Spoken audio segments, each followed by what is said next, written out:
My beloved child, your time is about to get over. Yes, your time for a specific task is about to get over. And this task was not an ordinary task.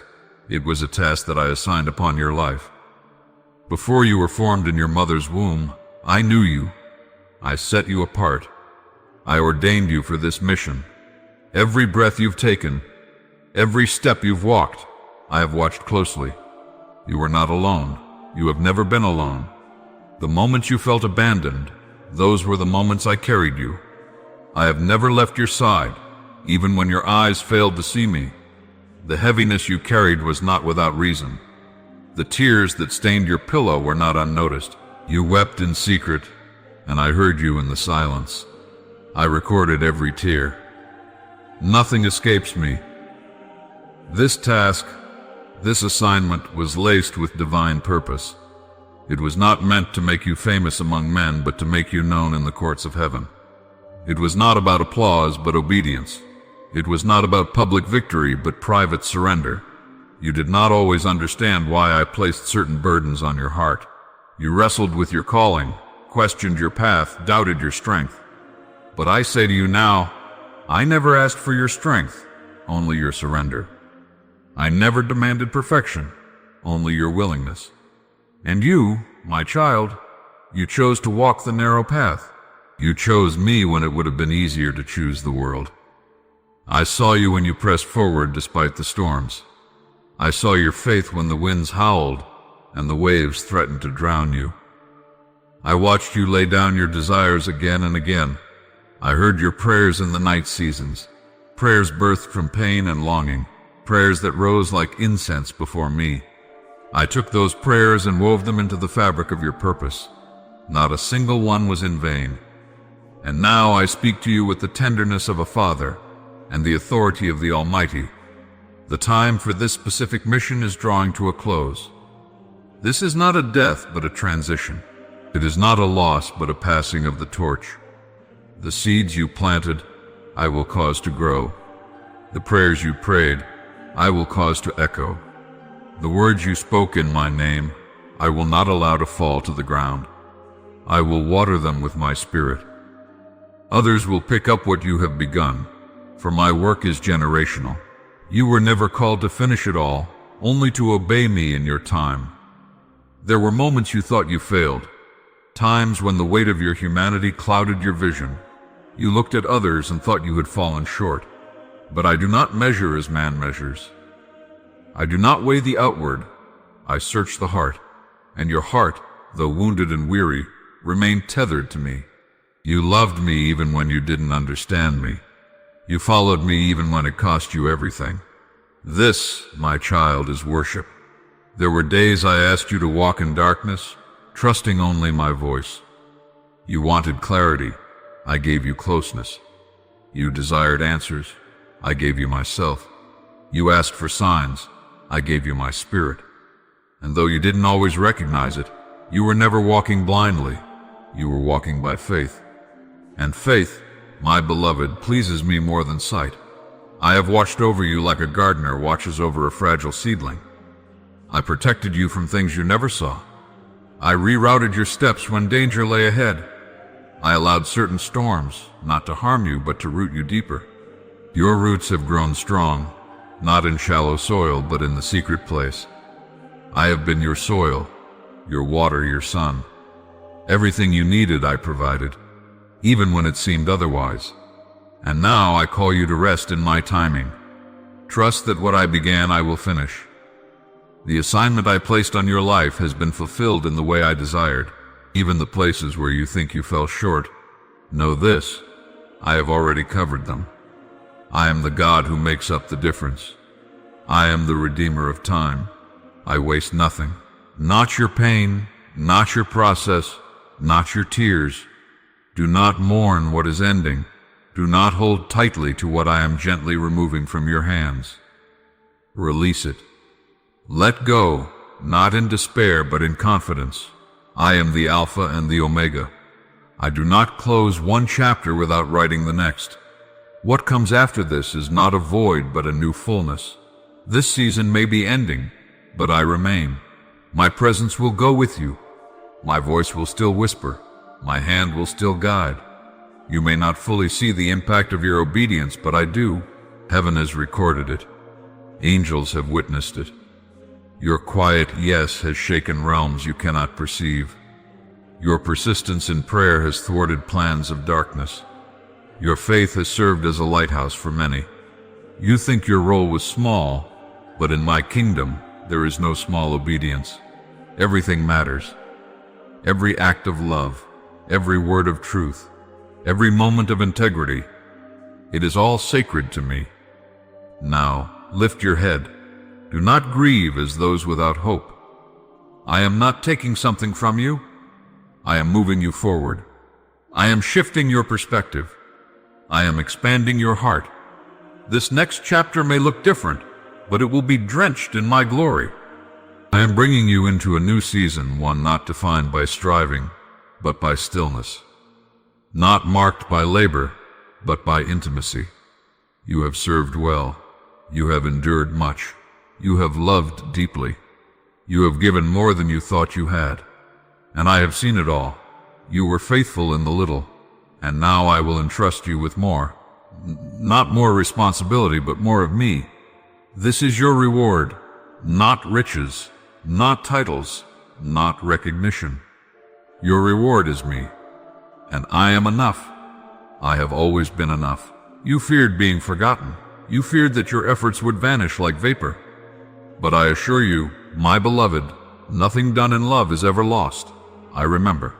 I reward. I restore. And though your assignment may be closing, your relationship with me is eternal. That is the foundation that remains. Walk boldly now, not because you know what comes next, but because you know me. Rest in the knowledge that I am pleased with you. Yes, I am pleased with you. Not because you were perfect, but because you were mine. You kept coming back. You kept choosing me. You let me refine you, break you, mold you, use you. And that, my child, is all I ever asked. Your journey has not been in vain. You have touched lives, some of which you will only see in eternity. You have broken chains, not with loud proclamations, but through hidden prayers. You have carried light into dark places, and my spirit rejoiced over you. You were my vessel, cracked but willing. And in your weakness my power was made perfect. So now, breathe deeply. Lay down your tools. You have worked well. You have sown faithfully. The time of harvest is mine. The results belong to me. You need not carry the weight of outcomes. Your responsibility was obedience, and you fulfilled it. Rest in that. I am proud of you. Hear these words in your spirit. I am proud of you. Not for your achievements, but for your endurance. Not for your status, but for your surrender. You have walked with me, and that walk has made a difference. Heaven rejoices over your yes. My beloved child, my precious one, listen carefully. For my voice speaks not from the dust of forgotten pages, but from the living flame of eternal truth. The same voice that thundered at Mount Sinai, that whispered to Elijah in the cleft of the rock, now speaks to you. The words I gave to my prophets, to my servants, to my chosen vessels throughout time, those same words live and breathe anew in your hearing now. What I have begun in you echoes what I have done across generations. You are not the first to walk the path of divine assignment, nor will you be the last. You are part of a holy lineage, a living tapestry woven with threads of faith, obedience, and fire. Do you remember Noah? A man alone in a generation that had turned its heart to wickedness. I gave him a task, absurd in the eyes of men, to build an ark for a flood they had never seen. He obeyed me with trembling hands, mocked by the world but upheld by my spirit. He did not fully understand, but he trusted. And when the rains came and judgment fell, it was not his knowledge that saved him, but his obedience. So too have you built when no one saw the need. You labored when the skies were clear, you prepared when others laughed. And I say to you now, your obedience has become your ark. You have not labored in vain. And think of Abraham, my friend. I called him out from everything familiar, away from the comfort of kindred and country. I gave him a promise, but not the full map. He walked by faith, one step at a time, with only my voice as his compass. I asked him to believe for a son when his body was as good as dead. And even when that son came, I tested him still. I asked for Isaac on the altar. And Abraham obeyed, not because he understood, but because he trusted my character. My child, have you not also laid your Isaacs on the altar? Have you not also followed me without the full picture? Every time you released what was most precious, every time you chose me above understanding, you walked the path of Abraham. And as I provided for him, I have also provided for you, even in the hidden places. Look at Joseph, sold by his brothers, thrown into a pit, cast into prison for a righteousness that cost him years of his life. But all the while I was with him. My hand was never lifted. The injustice he suffered became the platform for my glory. What others meant for evil, I turned for good. His prison became a palace. His suffering became strategy. You too have faced betrayal. You too have been misunderstood, accused, confined in places that felt like darkness. But my hand has not left you. I have used every season to prepare you for what you could not yet see. Just as I brought Joseph forth to preserve a nation, I have used your pain to preserve something greater than you can yet perceive. Moses, the reluctant deliverer, do you remember how he trembled at the burning bush? How he said, "I am not eloquent, and yet I chose him. I filled his mouth with my words. I sent him before Pharaoh not with might, but with my name." He led a people who murmured, who doubted, who rebelled, and still he interceded for them. He broke the tablets in grief, yet returned to me for a new set. His strength was never in himself, but in my presence that went before him. My child, you too have said, "I am not enough." And I say again, I never asked for your strength, only your yes. My presence has gone before you, and it will remain. And consider Esther, hidden in a palace, chosen in obscurity, raised in silence for a moment of divine intersection. When the time came, she risked everything to fulfill the purpose I had ordained. For such a time as this, she was told. So too I placed you where you were, not by chance, but by design. The hidden years were not wasted. They were preparation. I surrounded you with people, placed you in situations where your yes could shift destinies. And though fear knocked, you rose. Though the cost was high, you did not shrink back. You were not merely surviving. You were fulfilling destiny in disguise. Look at David, the shepherd boy overlooked by men, yet chosen by me. He worshipped in the fields, fought lions and bears when no one was watching. He played his harp in caves, cried out in psalms from the depths of despair. And yet I called him a man after my own heart. Not because he never fell, but because he always returned. You too have worshipped in the wilderness. You have wept in the caves, and still you lifted your voice. You did not wait for the palace to praise me. You praised me in the pasture, and I, who see in secret, have received your worship as incense. You are not forgotten. You are seen. Jeremiah, my prophet, wept over a people who would not hear. He bore my burden, cried my tears. He spoke words that were rejected, endured ridicule, rejection, isolation, and still he obeyed. My fire was shut up in his bones, and he could not hold it back. My child, when you carried a message that others refused, when you felt the weight of truth that was too heavy to bear alone, know that you walked in the steps of my prophets. The fire in your bones was not your own. I lit it, and it has not gone out. Even when you thought you were finished, the flame persisted. That was me. And think of my son, Jesus, the Word made flesh, who came to fulfill an assignment like no other. He healed, he loved, he spoke truth, yet he was rejected, despised, mocked, and crucified. He prayed in Gethsemane, sweating blood, asking if the cup could pass. But still he said, "Not my will, but yours." And in that surrender, the world was redeemed. My child, you too have prayed in your own Gethsemanes. You too have wrestled with the weight of your assignment. but like him, you surrendered. Like him, you bore pain so others could be free. And though the world may not have understood you, heaven did. Your obedience has mirrored his in more ways than you know. Paul, my apostle, once a persecutor, transformed by grace. He bore my name before kings and prisoners alike, shipwrecked, beaten, stoned, imprisoned, yet always pressing forward. He called it a light affliction because his eyes were on eternity. You have also faced storms, violent, unexpected, relentless. But you clung to the ship until I spoke peace. You sang in your prison, and I shook the foundations. You counted it joy when the world saw only hardship. Your letters may not be written on scrolls, but they are written in the lives you've touched. You have run well. My child, the pattern has always been the same. I call, I prepare, I refine, I send. And then in my time I transition. What I do in one season is never the whole of what I am doing in your life. The assignment that is ending was a part of my eternal plan, not its totality. The chapter is closing, but the book is still being written. And just as I brought my people through wilderness into promise, I am bringing you out of a season of labor into a season of deeper intimacy, revelation, and rest. I am not finished with you. I am redirecting.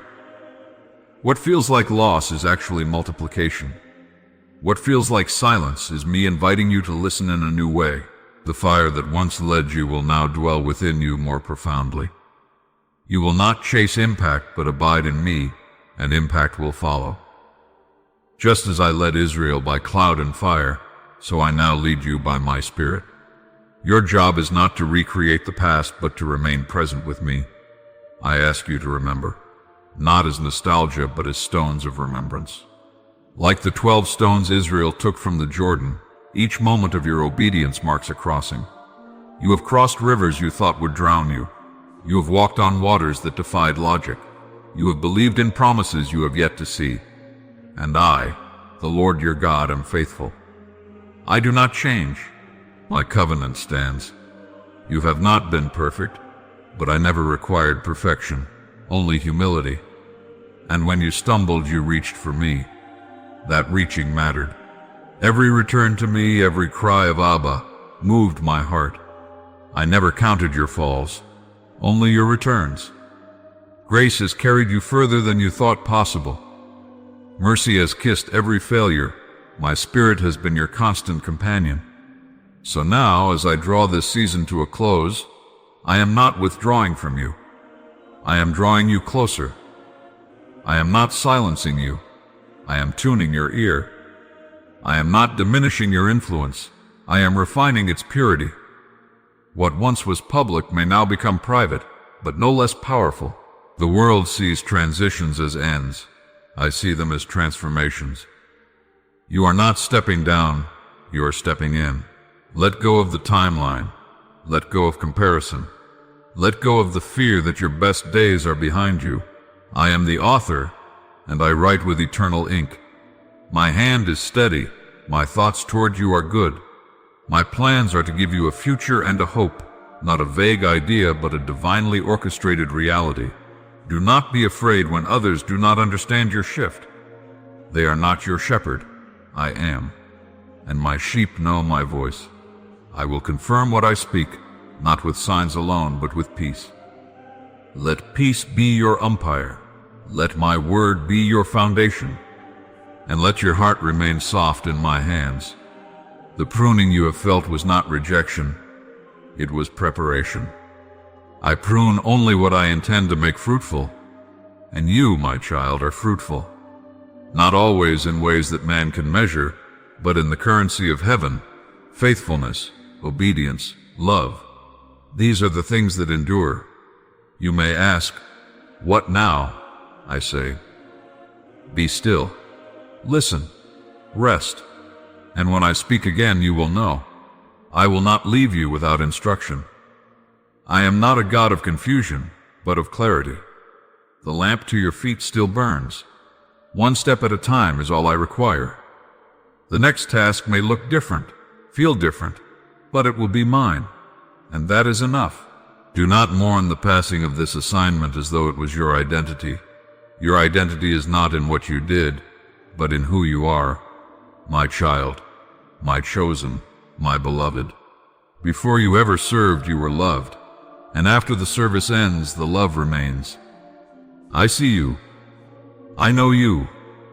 I delight in you, not because of your productivity, but because of your presence. I created you for relationship first. All else flows from that river. So come back to the garden. Walk with me in the cool of the day. Let your doing be born from being. You are not lost. You are led. You are not finished. You are redirected. You are not alone. You are with me. Always. I will show you wonders still. I will whisper new instructions. I will breathe fresh life. You have not missed it. You have been right where I needed you. So receive my joy. Receive my blessing. Receive my embrace. Heaven sings over your obedience. Angels stand in awe of a yielded heart. And I, the Lord your God, rejoice over you with singing. This is not the end. This is the unfolding. And I am the one who holds every unfolding in my hand. So walk on, my child, not with fear, but with fullness, not with sorrow, but with sacred expectation. I am with you. I have always been, and I always will be. Amen.